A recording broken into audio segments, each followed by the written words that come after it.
In the name of the Father, and of the Son, and of the Holy Spirit. Amen. Well, good morning, everybody. It's an absolutely beautiful day here in Lincoln. It is not too hot, but it is sunny. There's a blue sky. There's a nice, gentle wind across the place. The flowers are still in bloom. All seems well in the world, though I know, of course, that it isn't really.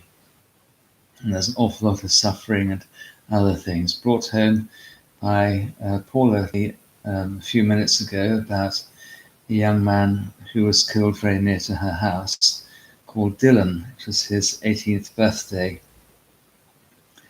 Of course, his parents will be devastated. So please keep Dylan in your prayers today, along with the others that we normally pray for. There we go. It's sunny in the south as well, Anton. Well, I'm glad to hear that. That's nice. Good morning, Alex. And I can see there are one or two others there as well. We will crack on then. Morning, Beverly. Quite a large reading today, and surprisingly, for such a large reading, there's a much smaller commentary on it. So here we go. So it is Romans chapter 9, verses 19 to 29. Morning, Natalia. You will say to me then, why does he still find fault? For who has resisted his will? But indeed, O man, who are you to reply against God? Will the thing formed say to him who formed it, why have you made me like this? Does not the potter have power over the clay, from the same lump to make one vessel for honor and another for dishonor? What if God, wanting to show his wrath and to make his power known, endured with much long suffering the vessels of wrath prepared for destruction, and that he might make known the riches of his glory on the vessels of mercy, which he had prepared beforehand for glory, even us whom he called, not of the Jews only, but also of the Gentiles. As he says also in Hosea, I will call them my people who are not my people, and her beloved who is not beloved. And it shall come to pass in the place where it was said to them, you are not my people, there they shall be called sons of the living God. Isaiah also cries out concerning Israel, though the number of the children of Israel be as the sand of the sea, the remnant will be saved. For he will finish the work and cut it short in righteousness, because the Lord will make a short work upon the earth.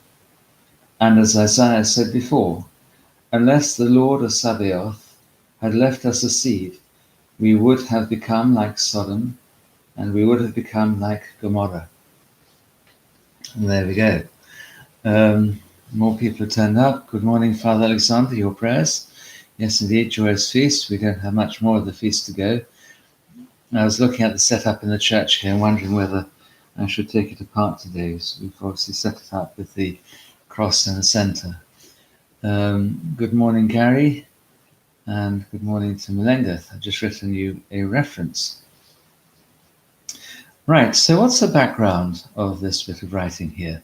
It's the same as we've had all along, and that is that the Christians who are Jewish are trying to get St. Paul to make those people who are not Jewish before they became Christian.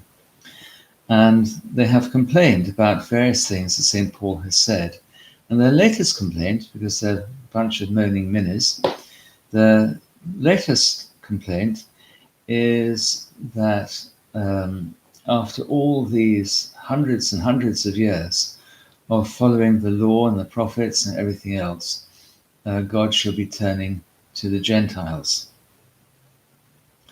And the Jews here are insisting that God reward them for even following in a very sterile, judgmental, prideful way of keeping the law, but rejecting God.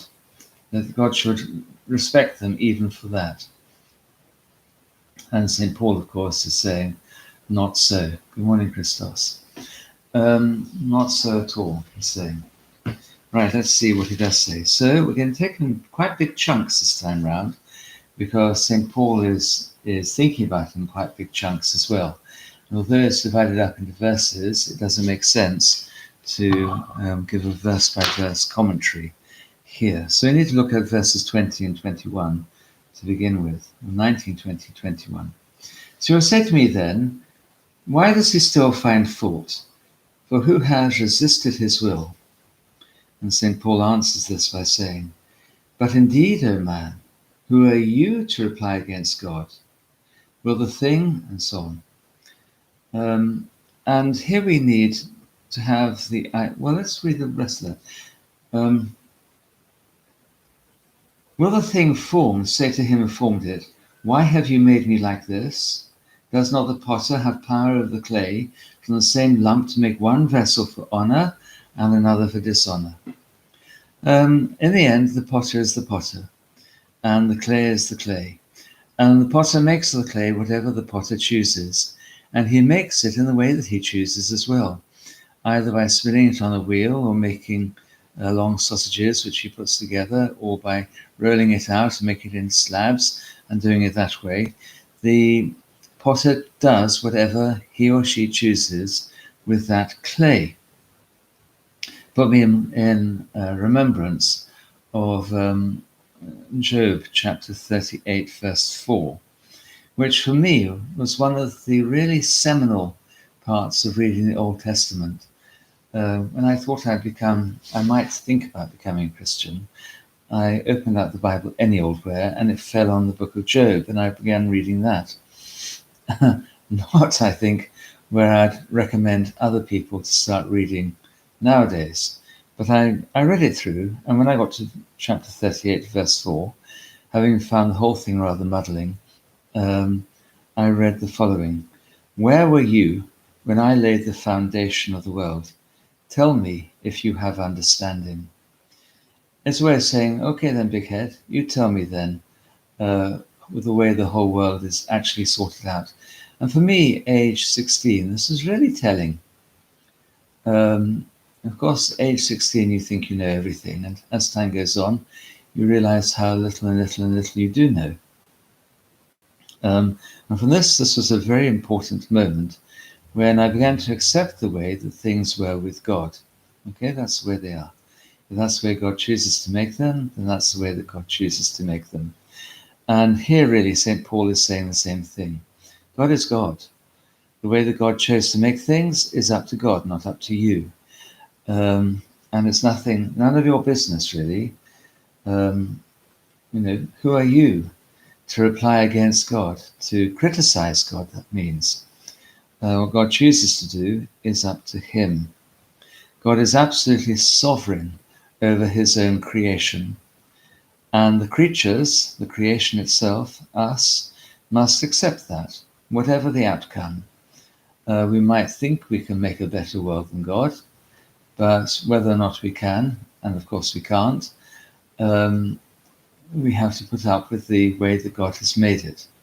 Indeed, the whole story, biblical story and story of salvation, is that left in our own hands, creation has been corrupted and made very poor.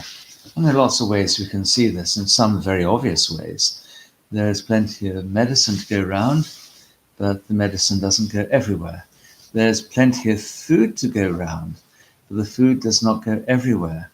There's plenty of water and milk and nutrition to go around. And in fact, if it had the same penetration as Coca-Cola does, then everybody on earth would be filled with the right vitamins and minerals and other things to have a good and healthy life. But that's not the way things are. Left in our own hands, we actually take the clay and we smash it, rather than making something beautiful with it. I might just stop here and say for a moment that don't think, let's just look at that little bit there. Does not the potter have power over the clay from the same lump to make one vessel for honor and another for dishonor? This does not mean that God makes anybody for dishonor. Nobody at all. Everybody is made for honor. What they do with that clay while it is still wet and still malleable is, of course, their business. And you can help God synergistically making yourself into something worthy of great honor and glory, or you can do exactly the opposite. You can deform the image that God has made. Ooh, the other light has come on. That's good. Good morning, Rob. God bless you. Okay, so we have to have that. Everybody is made for honor. What happens next is not God's business in some ways. Okay, carrying on, verse 22. What if God, so St. Paul is carrying on thinking really. Tertius has busy written down the last little bit, and St. Paul has been sucking his fingers and thinking about what to do and maybe eating a peach, and he carries on. What if God, wanting to show his wrath and to make his power known, endured with much long suffering the vessels of wrath prepared for destruction, and that he might make known the riches of his glory on the vessels of mercy, which he had prepared beforehand for glory, even us whom he called, not of the Jews only, but also of the Gentiles.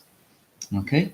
Now, there are various things here to say about this, and it does make it sound, in the way that we read it in English and also possibly in Greek, that God has made some people for glory and other people in order to demonstrate his wrath, and that's not what people like St. John Chrysostom makes of this. Okay, so number one, the vessels of wrath prepared for destruction. Now, I can't really pronounce this word, but maybe Christos would like to write it down in these notes here. It is katatismena. Okay, katatismena. And this means, in the original Greek of the time of St. Paul, this means having been prepared, having been fitted for, having been repaired, having been adjusted. Okay, so you need to have those words in your mind. And you can see that you've got here an interesting thing. It looks as if the vessels of wrath have been changed. Go back to what I said earlier on. Every vessel is prepared for glory, but some of them, the vessels of wrath, have been adjusted, have been tweaked, have been fitted out for, have been changed. Okay, they're being changed. By whom? The vessel itself. The vessel has been adjusted for destruction. Okay, so by whom? By themselves. Self-modified for destruction. How? By rejecting all that is really of God. Okay, all that's really of God. Now, the Jews here, the Jewish Christians here, are moaning that they have kept the law for all these generations, and now what? God is saying, well, so what? What of that? And St. Paul has said already, okay, yeah, but you've only had an appearance of keeping the law. The reality is that your keeping of the law has been sterile, judgmental, prideful, and in reality, you've rejected God for something that is man-made. Thank you, Christos. Yeah, thank you. Katertismena. Okay, so from our point of view, we need to be very careful as Christians that we don't do the same. That is, keep a likeness, not a very good likeness, of external Christianity while carrying on as we were before. In the end, we have to give ourselves absolutely, totally to the gospel. And that is a wild thing to do, because you put yourself into the hands of God. And as I've said before, there are no rules when you do that. God makes of you whatever he chooses. There's no pattern because each person is unique. Each person's outcome will be different, become more and more bizarre in some ways in comparison with other people. When you put yourself truly into the hands of God, you just need to look at the saints. Whereas most people are so beige, so brown, so insignificant, that within a matter of days, sometimes, years, more frequently, and certainly by the time decades have gone past, not a soul remembers who they were. Nobody. But the saints, they sparkle and they gleam and they flash out with different colours and they light up an entire area, and their lives themselves become beacons of hope and joy and salvation, beacons of prayer as well. And these people are remembered generation to generation. So if you look at icons of people died hundreds and hundreds of years ago, you'll see that their memory is still strong within the chest of the church. Okay? So we need to say to ourselves, what does it really mean to follow Christ? It is not like a roller coaster ride. You know a roller coaster ride? If you go to near here, there's somewhere called something like Paradise Island or Flamingo Island or something, I've forgotten. Not the sort of place I like to go to, but I've had the odd roller coaster ride in my time.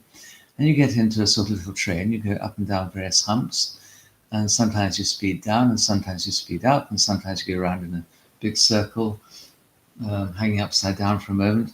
Then they soak you with water, and you come out the other side, and people think that they have had an experience, but it's been a totally manufactured experience that actually has left me in each case totally cold. I have experienced exactly what they wanted me to experience, and I find that dull. There's nothing in it that gives me any enjoyment.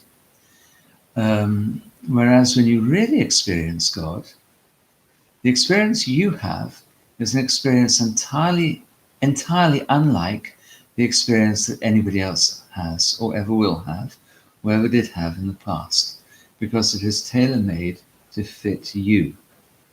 And people might say you're on a roller coaster, but you're not, actually.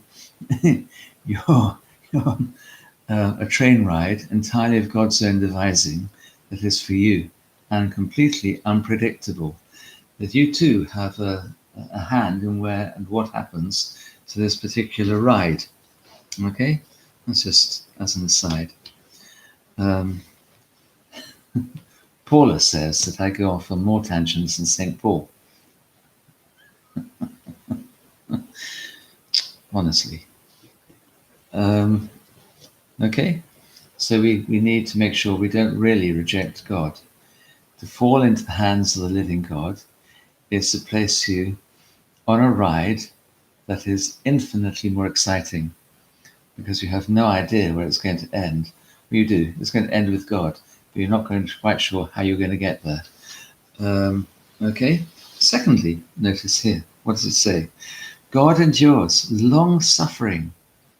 He endures what the vessels of wrath pile on him. It's like, he looks at the kiln, he sees that these vessels of wrath are going their own way. What are they doing? They're actually, because they're going their own way, we said before, wrath is what is experienced when God is not there. When you take yourself away from God, then you experience the absence of God, and this is experienced as his wrath. It's rather like, as I keep saying, Judas Iscariot leaving the table of Holy Communion and going off in order to betray Christ. He takes his leave of God, and he goes out, and St. John says, and it was night. He goes into ever greater meaninglessness. And this then is experienced as wrath.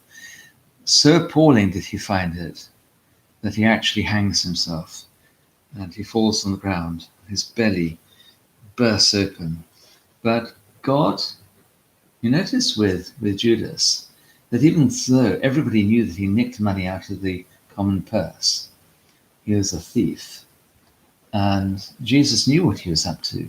But Jesus was forbearing with him, long-suffering with him, kept him with him the entire time. There's always a mistake, actually. I know some clergy who, when they have an argument with somebody in a parish, try and get rid of them. Must never do that. You have to be long-suffering with those people, and those people you don't get on well with, you have to be even more long-suffering with them. Makes it sound as if you're long-suffering with everybody. You're not, of course. It is a family, and like a family, you remain a family, and you might have various uncles and aunts that drive you completely mad, but these uncles and aunts, poor souls, they have a nephew who drives them completely mad. And the whole thing is to be long-suffering with each other. Cut each other as much slack as you possibly can. Okay? And then, God is greatly merciful, much more merciful than we ever are. And then verse 23, and we will just do this one. And that he might make known the riches of his glory on the vessels of mercy, which he had prepared beforehand for glory, even us whom he called, not the Jews only, but also the Gentiles. Okay? So it carries on. Vessels of mercy prepared beforehand. Now, whereas the other ones, it said repaired, adjusted for destruction. Here, the word is pre-prepared. Okay, it's a different word, pre-prepared. Not the same one as before. Vessels of mercy, pre-prepared, fitted up in advance. For what? For the riches of his glory, vessels of mercy, pre-prepared for glory. Okay? Now, everybody actually is prepared for that, and some people repair themselves and modify themselves for wrath. So this is the natural state of humanity, to be vessels of mercy, pre-prepared beforehand, fitted up in advance, it means, for God's glory. Okay? To demonstrate God's mercy and love. Okay, so we have that as something really important. That's the natural state for every human being. Verse 24, therefore, is St. Paul's punchline here. Okay? Even us whom he called, and he's looking around, thinking about the entire Christian community, even us whom he called, not of the Jews only, but also the Gentiles. Okay? Not just the Jews, but also for the nations, the ethnos. Everybody, all of them together. Okay? And that's a really important thought there. Very important. I can see people asking questions here. No, people are talking about roller coasters.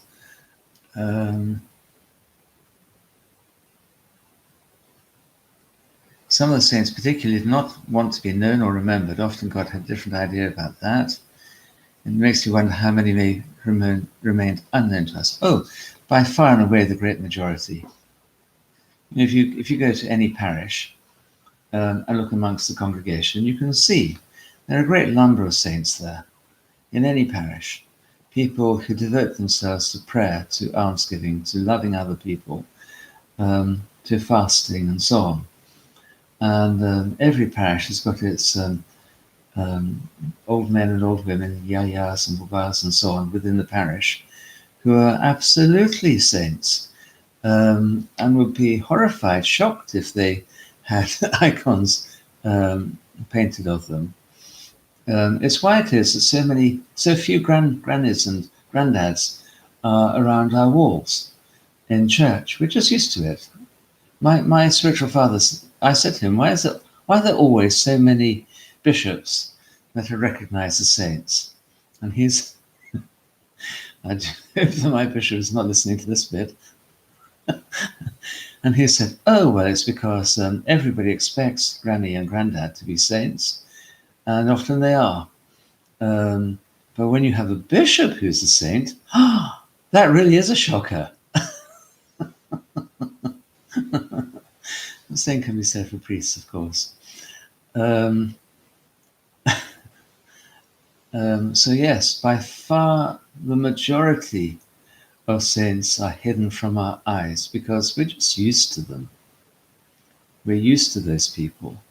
And it's when you see a saint, a bishop or a nun or somebody or other who's actually a saint, rather than being money grabbing or power hungry or greedy or all the other things, then we want to make icons of them. It's an interesting way, isn't it? The way you see some of our new martyrs, martyred by people like the Taliban and ISIS and others. What ordinary everyday folk they are, really, going about their job and doing it well. And when the time comes, they humbly accept martyrdom. And there's a saint-likeness. Well, they are saints. Okay, most of them are lay people, and they're not ordained. One or two are. I remember meeting a young man who was then ordained, who then was terribly, horribly treated by ISIS and left for dead, well, killed. When he was a seminary, you wouldn't take another look at him, but actually, he himself was a saint. He died for Christ. If Anton went to a roller coaster, he'd be sick. Christina says, good morning, everybody. Grace upon grace. Blessed to orient the day's journey with thoughts of life, remembrance, ongoing work. Yes. Transformation through love. Just keep in your mind, God loves you. Will you consider compulsions our enemy? Depends on how compulsions are. Really. It's probably too big a question to answer in a few words. Morning, Troubadour. Anton says, nice thoughts. Saints are full of colours. I myself am pretty beige hue. I have seen Anton frequently, and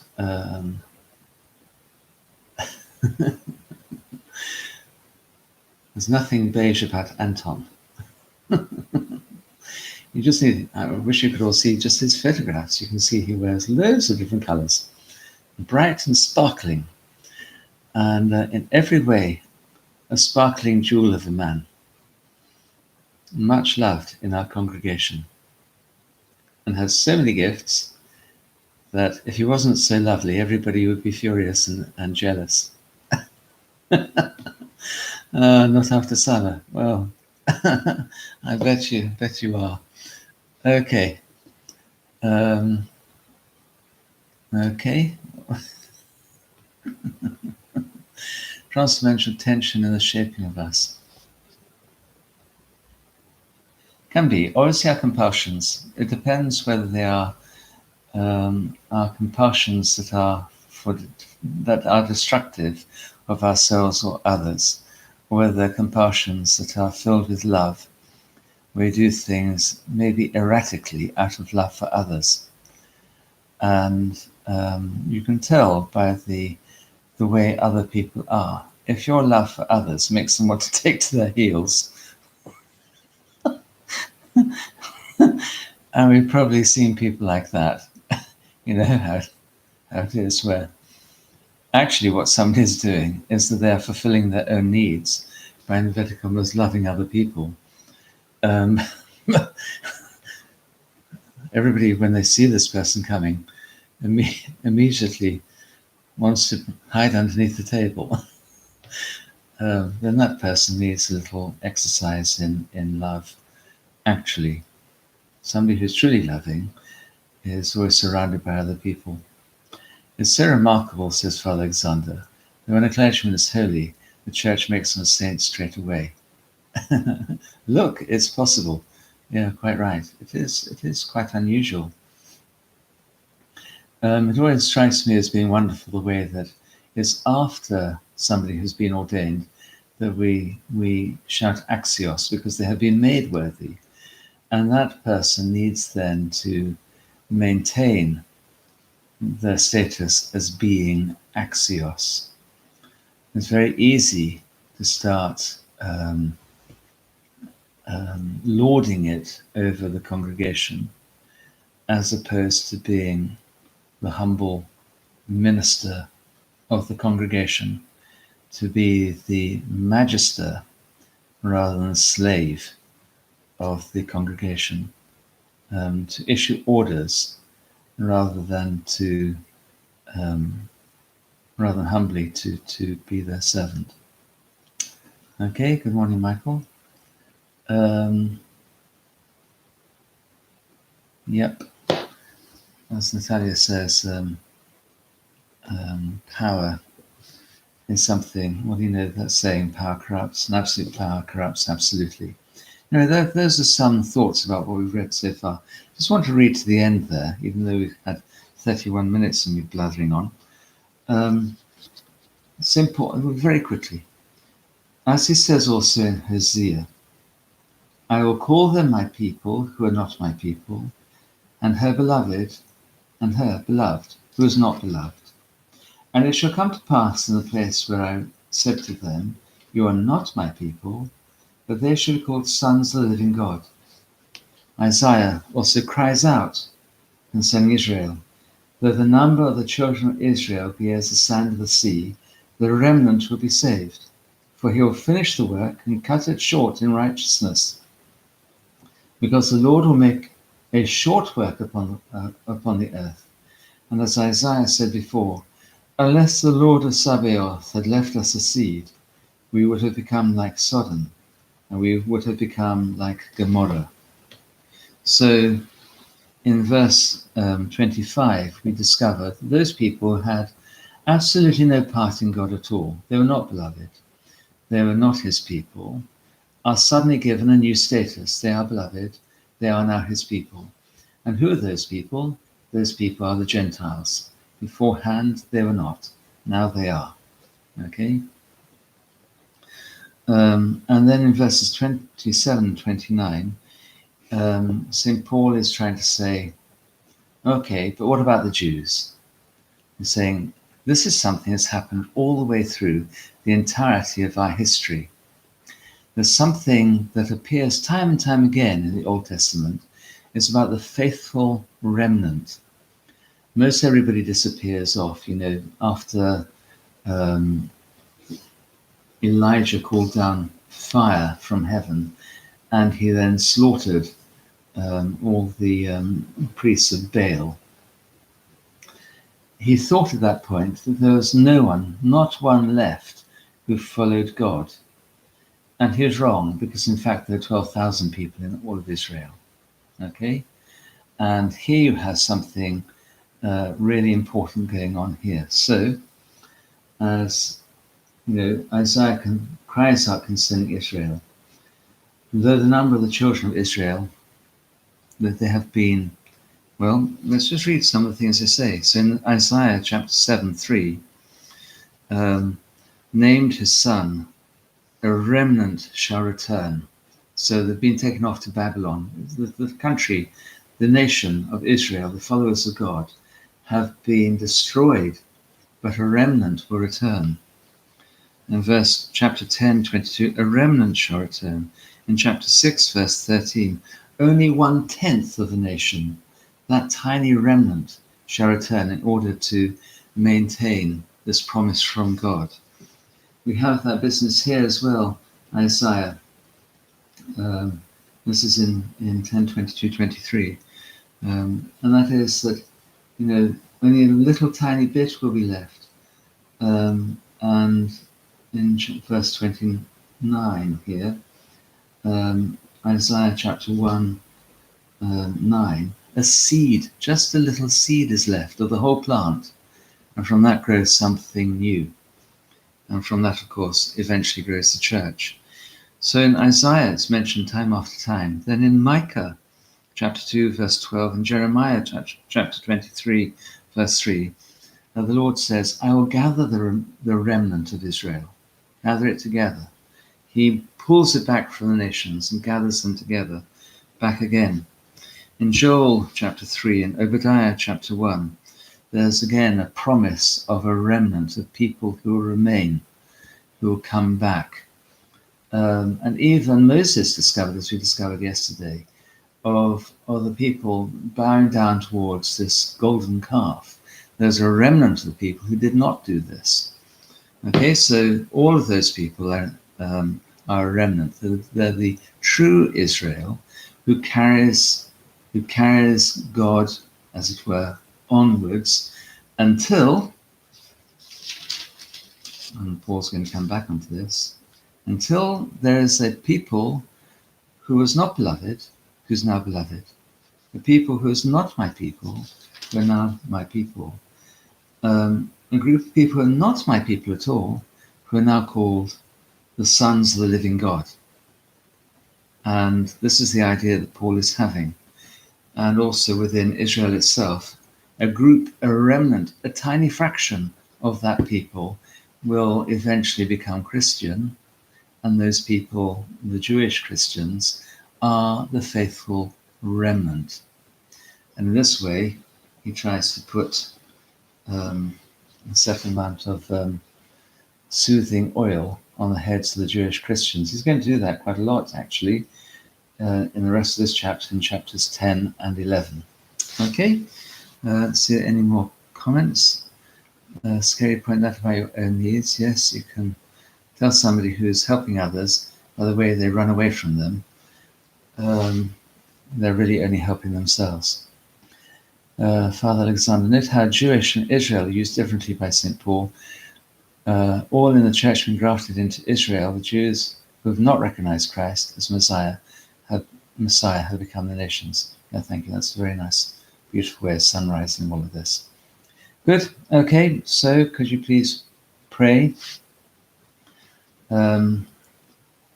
for each other, for Nina, Simon, Judy, Elizabeth, Tim, Paul, Alistair, Peter, and Rico, and today also for the young man who's just died, I mentioned earlier on, whose birthday it is today as well. That's so terrible for his poor parents. 18 today, killed last night. God bless and keep him, and God bless and keep you also. Your prayers.